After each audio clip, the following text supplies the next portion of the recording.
95.9 FM. Whether it's wind, rain, or even snow, you'll stay informed with severe weather updates around the clock. When severe weather strikes, we break in anytime to bring you the critical information you need to keep your family safe. Brought to you exclusively by Serve Protein McGuire, your local fire, storm, and water restoration experts. From the Heart Media Group newsroom and DeWittDailyNews.com, I'm Ben Hubbard with this expanded morning newscast.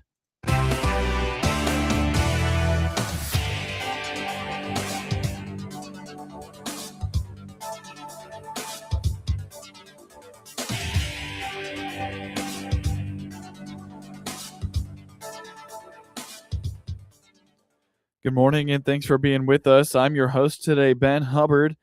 The news is brought to you by Baum Chevy Buick in Clinton, your Silverado headquarters, as well as Connexus, offering fiber internet in Clinton. Click their icon on DeWittDailyNews.com to find out more. The Clinton City Council has named Sue Whitted to the new Commissioner of Finance, replacing the unfinished term of Tom Edmonds, who passed away in July. Mayor Helen Michelossi told the Heart Media Group that Whitted brings a great deal of knowledge about finance, local government, and business to the council. Well, we had several people reach out to the clerk and express interest, which I was thrilled about because it's so nice to have so many people interested in serving the great community we have here. And I reached out to them and we had some conversations, and the council has made a determination that we think a good fit will be Sue Whitted, who has agreed. She had expressed interest. We talked to Sue, and she has agreed to fill that finance commissioner's position. So we had our city clerk, Cameron Wilford, posted on the city website that over a period of days, we would be accepting names from anybody that wanted to call and say, hey, I may be interested in filling that empty seat. And then I reached out to them. Some were still interested. One or two said, I've rethought this and it's not a good time for me to do this. The others met with me either over the phone because of time constraints, or we met in person and we talked about what finance commissioner's duties were and that they would be a part of the council. And I got feedback from them on what they thought and what they think that they would bring to the table. So it was really good to have those conversations with folks about their interest. And then when we were done with that, when we met last Thursday in closed session, because it's a personnel issue, we had a discussion among council members about those who had sort of, so to speak, thrown their hat in the ring. And we had a discussion about them. And it was at the end of the day, the motion was made and carried that they felt that Sue Whitted would be a great person to step up and fill that empty seat. And I quite frankly tend to agree with that. Her experience is good. According to the mayor, Whitted's community involvement stood out among the people the council talked to. While not a prerequisite to getting the post, the mayor points out that many individuals made their intentions known that they wish to run for the commissioner's seat when the election comes around next spring. Well, when she served on county board, she worked with finance committee, I believe. She also owned her own small business on the square in Clinton for a number of years. She's lived here, like me, seems like forever, like 100 years. She knows Clinton. And when I talk to somebody and they say, look, here's what I want to help make Clinton better. Clinton's a great community, and I want to be a part of that. Exciting things are happening, and I'd like to be a part of helping to bring those forward. That speaks volumes to me. When we had a conversation with folks, most of the people I had a conversation with, I didn't have to bring up. They said, look, I'm going to run for something, this or something, and I'm interested in sitting on this council. I'm interested in helping, and it went along those lines. So most people just generally told me, yep, hey, by the way, I want to stay on this council. I want to, if I have this, if I'm chosen to be the finance commissioner, I'm going to run for that seat when we can pick up petitions.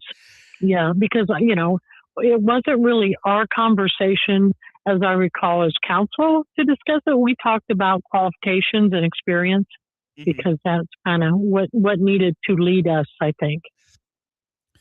Whitted will be sworn onto the council at its meeting next Tuesday night. Coming up shortly on this expanded newscast, U of I Extension nutrition educator promoting healthy foods impact lunches. The DeWitt County Board is continuing to contact representatives from Enel Green Energy regarding questions and issues with its Alta Farms 2 wind farm in northwest DeWitt County. At the Monday night DeWitt County Land Use Committee meeting, Zoning Administrator Elizabeth Weichel says the efforts to make contact with the renewable energy company continue to come up empty. Do you have any update on this from Enel? I have reached out via email and phone call to the company, and I didn't get any answers so far, but I did get a alternate contact that I'm trying to reach through now. That is, I believe, their PR person. So I'm gonna try another route to try to get what we need. Have you requested Mr. Markwell to reach out, inform them what they're behind on? Mr. Rockwell said for me to give them another deadline, see, and then if we don't get the curtailments and stuff, then we can go about finding them. The renewable energy provider told previous iterations of the board they would be better about communicating with county officials. However, since that time, board members have come off the board and the representatives that made those commitments too have moved on. And the board and community remain frustrated by the lack of communication regarding curtailment issues during severe weather, as well as the lighting system. As students get back to class in Central Illinois, a University of Illinois nutrition educator is hoping you'll make time to consider the items you're packing for your youngster if they are taking their lunch with them. On the WHOW Morning Show Wednesday, Caitlin Mellendorf, nutrition educator with the University of Illinois Extension in DeWitt, Macon, and Piatt counties, told the Heart Media Group there are a number of things to consider when packing a child's lunch, but one of the main things to consider is the ease in which they will be able to consume those foods. If you're going to plan to pack lunches for your kiddos and send them to school, I want to think about nutrition and then food safety, I think, are the two things we'll start with. So always great to include your kids, especially if they're older, in that discussion about, okay, what are you going to pack? Because then you can have those conversations about nutrition of, okay, we're going to include some chips, but we're also going to pack some fruit, or we're going to pack some chips. So including them in that decision making, a lot of times makes it so that that apple didn't just take a trip to school and back home without getting eaten. So the goal of hopefully that they can go, well, I picked that out as something that I wanted. Hopefully that'll, encourage them to eat. We always talk about the short duration of lunches for students. And so having things that your students can chew through pretty quickly. So if an apple's a little bit too much effort, either having it pre-chopped or maybe doing something like applesauce where it's much easier. They don't have to chew quite as much to get through that. So think about things that they can get through relatively quickly. Crunchy stuff does take a little bit more time to, chow down on. Something softer like the applesauce or, breads and sandwiches. If you're wanting to do like hot foods, like soups, having things like, chicken noodle soup's a great option in there. Mellendorf encourages parents and guardians to consider what their kids would enjoy having in their lunches to make sure everything gets eaten and they are getting enough to eat. So thinking about like, what are those things that they would enjoy? I always invite families to think about convenience as well with that, because especially if you've got multiple kids that you're packing multiple lunches for, doing applesauce cups might be the easy, convenient option rather than pouring applesauce into individual containers. But really up to that family and their budget and their time. The goal for lunches, we want to include a fruit or a vegetable with those lunches. You can do both if your kids are, into really, fruits and vegetables, do both. But if they're really just like in a phase of like fruits only or veggies only, at least try to include one. Again, they may not finish it all. That's okay. If they take a couple bites, that's still nutrition in their belly. And then, as you said, a source of protein. So adding in hard-boiled egg, some deli meat. If they, want like peanut butter, if they are more like a peanut butter kind of protein kid, that's great too. And then some source of fiber. So that fiber is going to have, just like the protein, it's going to have that ability to help kind of make the meal feel more full in their bellies. And it's going to have staying power for a couple of hours versus, like you mentioned, they're going to be hungry in an hour. So the way we do that is by adding in plants. So we can have those fruits and vegetables in there. If you're packing something like a sandwich, we can make sure it's got some fiber in maybe the bread, or if you're doing a wrap for your kids, having a wrap with a little bit of fiber to it. According to Mellendorf, items of convenience are always great options, but she encourages exploring those items that offer more nutrition than just the salty and sugary quick snacks. Even now, some companies are adding like fiber to the applesauce, so you can get that a little extra fiber bump. Or you can do no salt or no sugar added applesauce, so that way you're making sure that the kids get that thing that they enjoy, but we're just reducing the sugar a little bit. If you're doing some of the pre-packed like sandwich, cracker, make a little mini pizza, or like meat and cheese type of convenience item. Those are going to be good sources of protein, but they're going to be lacking that fiber. So then we're just packing in, where is that plant coming from? A vegetable, fruit, so they can get a little bit of extra fiber with that meal, with that convenience. And then for, older kids, you may want to be thinking about what snacks that you can pack that are very travel friendly for after school activities, for sports practice, theater practice. And so this can be looking at maybe snack bars they don't need refrigeration, right? They can just have it there. Or if they are more of I'd rather drink something, maybe looking at maybe like a protein shake in a pack where they can pop open the top. It doesn't need to be refrigerated until it's open. Presumably they can finish it before their practice is over. We'll have more with Mellendorf about the evolution of school lunches and how schools now serve meals that meet certain government guidelines in the days ahead from the Heart Media Group. You're listening to the WHOW Morning Show. Let's take a quick break with a word from our sponsors. Baum Chevrolet Buick offers full transportation options while giving you peace of mind. This is Scott Baum from Baum Chevrolet Buick here in Clinton. This is what we do every day. We listen to you, give you options for routine maintenance, major mechanical problems, or collision repairs with a staff that's knowledgeable to find the best option for you. Baum Chevrolet Buick, your full-service dealer. See us at baumchevybuick.com right from the start.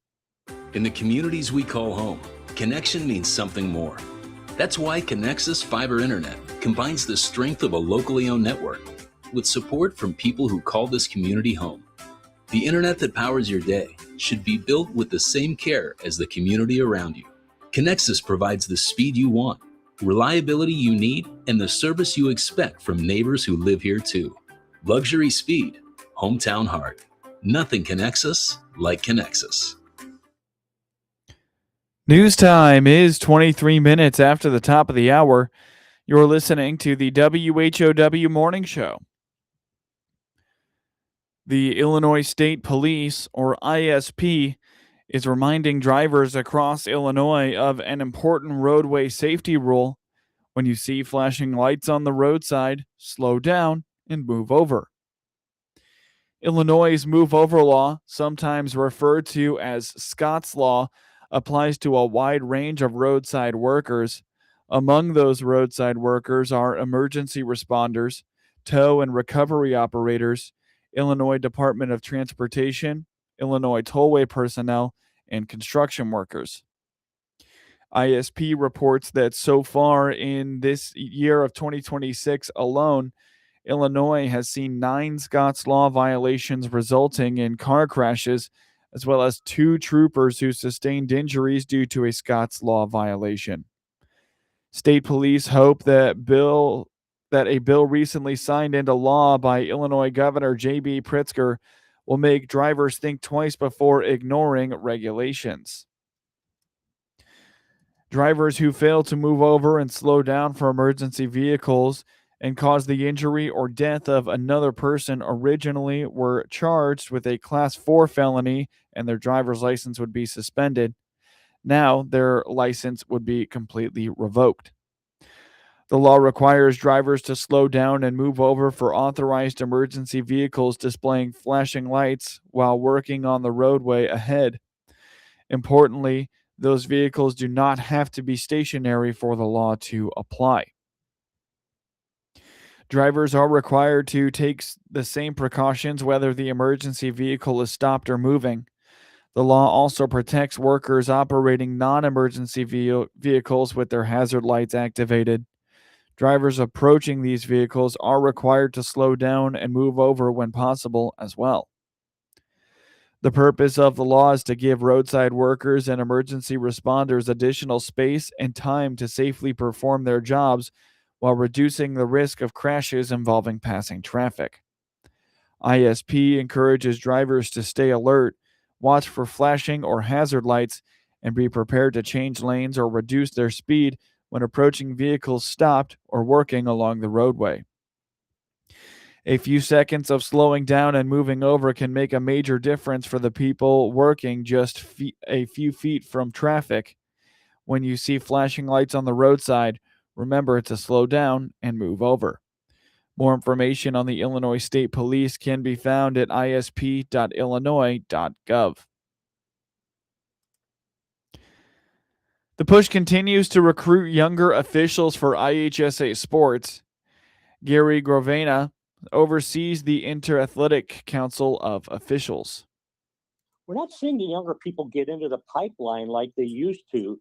And there has been a decline in, I think, kids in high school sports. I read an article, I forget who it was by, that at age 15 and 16, kids were stopping their athletic participation. And so that has affected officiating because a lot of kids went high school and then all of a sudden college, they didn't make the team or they're done with sports. They say, hey, I want to stay involved with the sport. And so they became officials. Right now, I look at a number that's a little bothersome besides the number being low. Let's see, if I take football, right now, 31% of all licensed football officials in Illinois are age 60 and older, okay? And only about 13% are age 29 and younger. Grovena has been officiating high school football for 39 years. Illinois specialty growers get important face time during the Illinois State Fair. They staff a farm stand at the Illinois Department of Agriculture tent, says Jenna Spickle, chair of the Illinois Specialty Growers Association. Well, not only is it a great opportunity for us to teach people about what crops are grown right here in Illinois, I think a lot of people are always so shocked to learn about how diverse the crops are that are grown in Illinois. And they also get to taste how amazingly delicious they are. But also we can talk a little bit more about what we do as an organization. And this is a huge fundraiser for our organization that helps go into, funding all of the great educational opportunities that we fund, our conference, and so many other outreach for growers and other ag organizations in the state. Spickle is also with Joanna Mac Orchard in Malta, Illinois.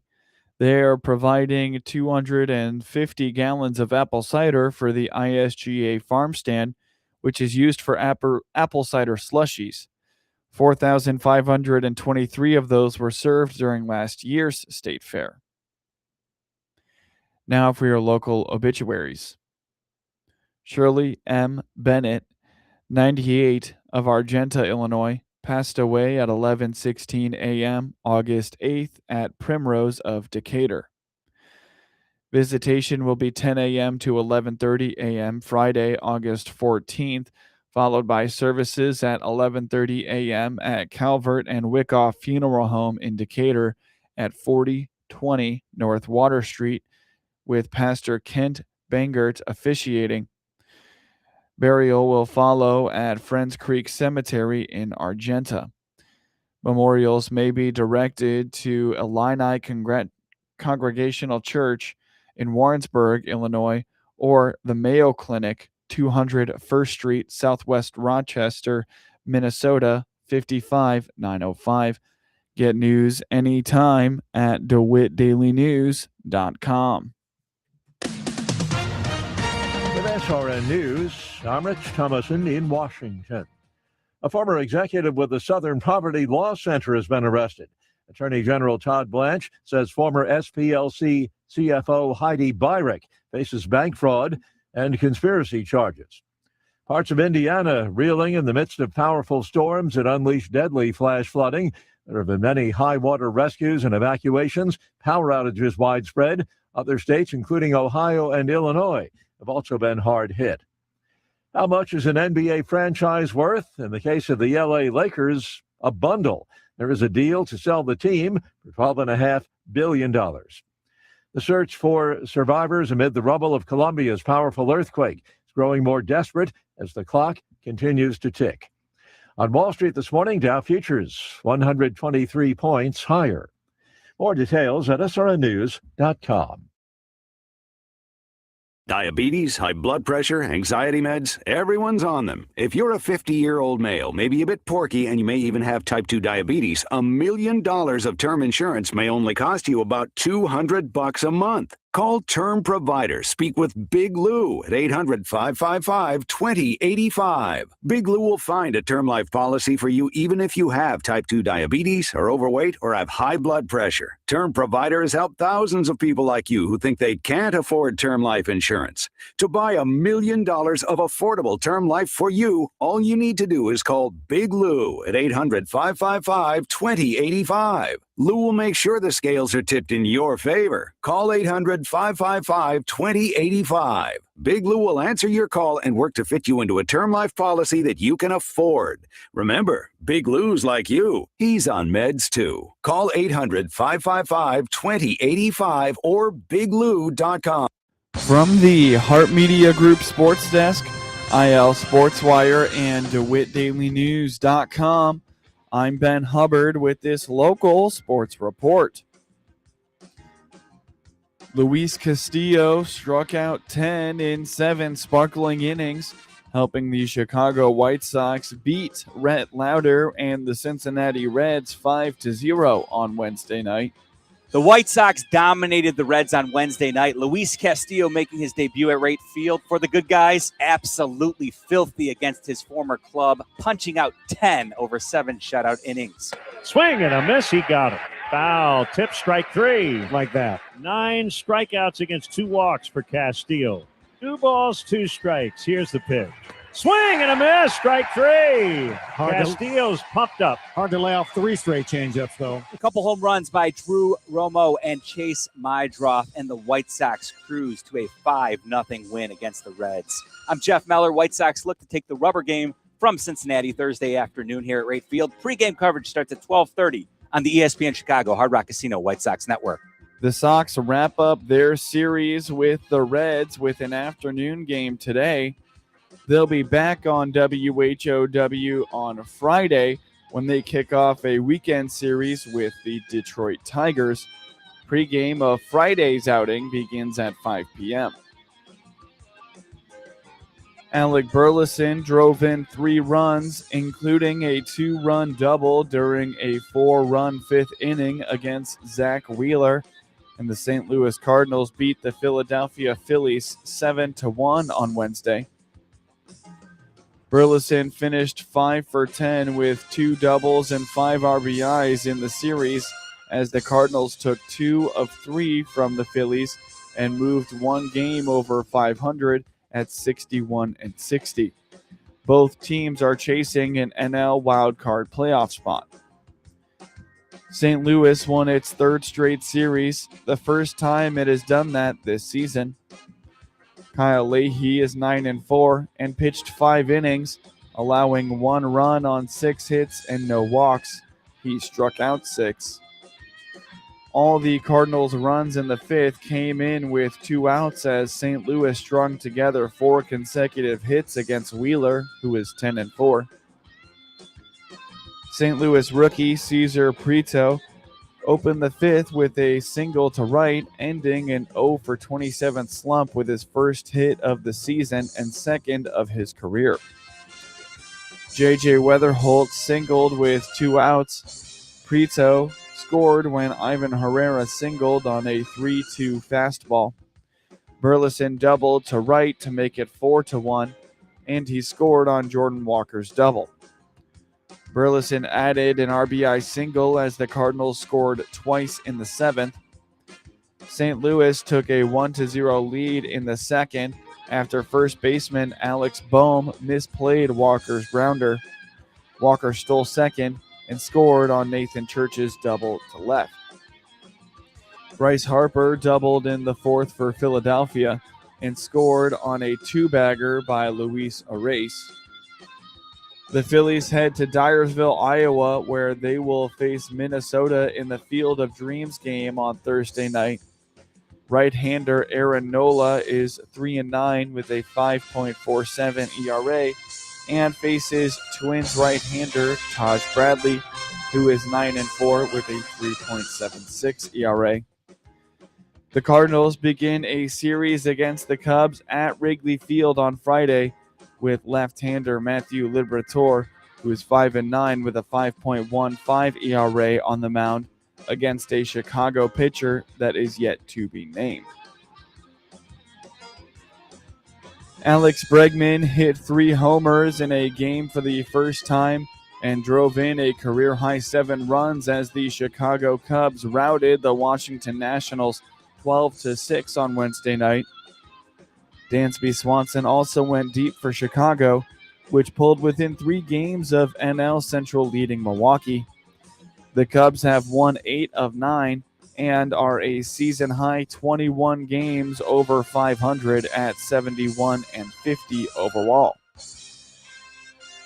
Abimelec Ortiz and Jose Tena homered, and Dalen Lyle had 3 RBIs for Washington.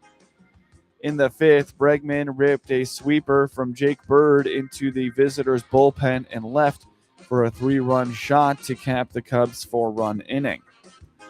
Swanson hit a go-ahead RBI double against Tom Cosgrove, who was 0-2 in the 6th inning.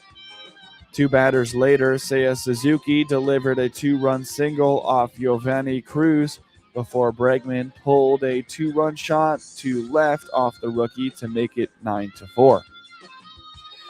The 3-time All-Star added a 2-run drive off Trevor Williams into the Chicago bullpen in the 8th. Swanson was the last Cub with 3 homers in a game, doing so July 1st against San Diego. It was Bregman's 9th multi-homer game and first since March 29th when he did it at home against the Nationals. The 32-year-old has 16 homers in his first season with Chicago. Cub starter David Peterson is 7-7 and allowed 4 runs, 3 earned, while striking out 6 over 5 innings. Peterson improved to 9-2 with a 3.23 ERA in 17 appearances against Washington. He has never allowed a home run in 86 1/3 innings against the Nationals. Javier Assad pitched 4 innings for his second save. Washington left-hander Jackson Kent allowed 3 runs on 3 hits and 5 walks over 4+ innings in his major league debut. He struck out 6. Chicago righty Kevin Gossman is 6-10 with a 4.29 ERA and faces Washington righty Cade Cavalli, who is 9-5 with a 3.57 ERA as the series concludes Thursday. In scores from around the MLB yesterday, the Minnesota Twins beat the Baltimore Orioles 7-5, while the Tampa Bay Rays took down the Athletics 8-4. The Colorado Rockies beat the Arizona Diamondbacks 6-4, while the Houston Astros took down the San Francisco Giants 2-1. The San Diego Padres beat the Milwaukee Brewers 4-3 in 11 innings. The Cleveland Guardians took down the Detroit Tigers 6-4. The Miami Marlins routed the Pittsburgh Pirates 8-2, while the New York Yankees beat the Seattle Mariners 10-5. The Toronto Blue Jays took down the Boston Red Sox 6-4, while the Atlanta Braves beat the New York Mets 6-3. The Los Angeles Dodgers took down the Kansas City Royals 4-2, while the Los Angeles Angels beat the Texas Rangers 5-2. Green Bay Packers quarterback Jordan Love expects to play in the Packers' first preseason game tonight, Thursday, at Pittsburgh. He has played in Green Bay's preseason opener each of his 3 previous seasons as a starter and injured his left non-throwing thumb in an exhibition game last year with the New York Jets. He ended up undergoing surgery and returned to practice 6 days later. Love acknowledges he does play differently in the preseason as compared to the regular season. Love doesn't expect to play more than 1 or 2 series, depending on how that opening possession goes. Head coach Matt LaFleur believes his team has fared better early in the season in years when his regulars had at least some playing time during the preseason. Love agrees he has benefited from at least making brief exhibition appearances. Green Bay's preseason opener at Pittsburgh will allow Love and LaFleur to reconnect with former Packers quarterback Aaron Rodgers, who has made no secret regarding his lack of interest in playing preseason games at this stage of his career. Get highlights of your local high school program by finding IL SportsWire on your preferred social media platforms, and get local sports anytime at DeWittDailyNews.com. This is staff meteorologist Jennifer Wojcicki with your regional radio forecast. A dense fog advisory continues.